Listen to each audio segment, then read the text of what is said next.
Dubai air show 2025 അഭ്യാസ പ്രകടനം നടത്തുന്നതിനിടെ Indian വ്യോമസേനയുടെ ലഘു യുദ്ധവിമാനമായ തേജസ് തകർന്നു വീണു. വെള്ളിയാഴ്ച നടന്ന അപകടത്തിൽ വിമാനം പറത്തിയിരുന്ന പൈലറ്റ് വീരമൃത്യു വരിച്ചതായി ഇന്ത്യൻ വ്യോമസേന ഔദ്യോഗികമായി സ്ഥിരീകരിച്ചു.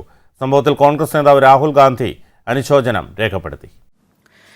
നവംബർ 17 ആരംഭിച്ച ദുബായ് എയർ ഷോയുടെ അവസാന ദിവസമാണ് ദുരന്തം നടന്നത്.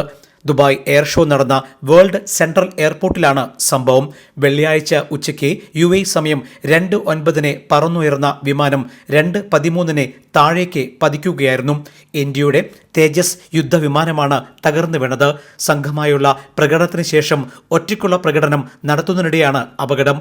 മുകളിലേക്ക് പറന്നുയർന്ന് പെട്ടെന്ന് താഴേക്ക് പതിക്കുകയായിരുന്നു. അപകടത്തിൽ പൈലറ്റ് മരിച്ചു.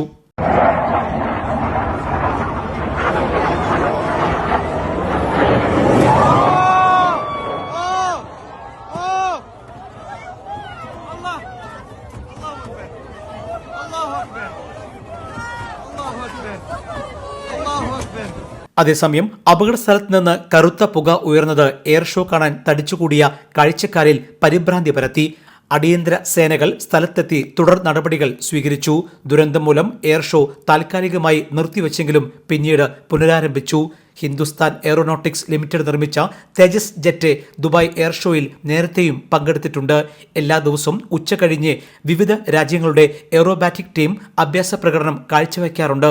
ഇതിനിടെയാണ് ദുരന്തം സംഭവിച്ചത്. മധ്യപൂർവ്വ ദേശത്തെ ഏറ്റവും വലിയ വ്യോമയാന പ്രദർശനം കൂടിയാണ് Dubai air show.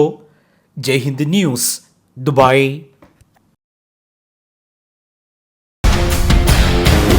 Middle East this week. An Elvis Chumar TV show.